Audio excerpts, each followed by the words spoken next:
Hi, good morning po sa lahat. Ito ako ngayon. Lalabas lang saglit. Tatapon ng basura.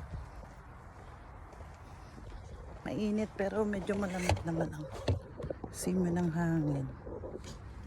Dito.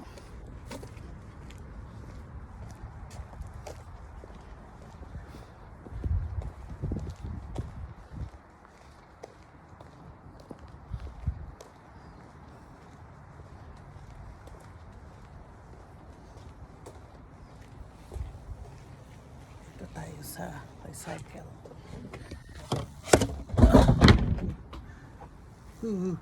Laki ng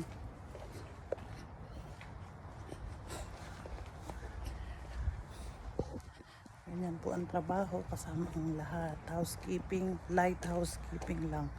Tapos mag-aalaga ng mga matatanda. Dalawa lang naman yung inaalagaan ko ngayon. Mababait naman sila. Part-time ko to, pero madadali lang sila. Balik na ako dun sa bahay ng alaga ko.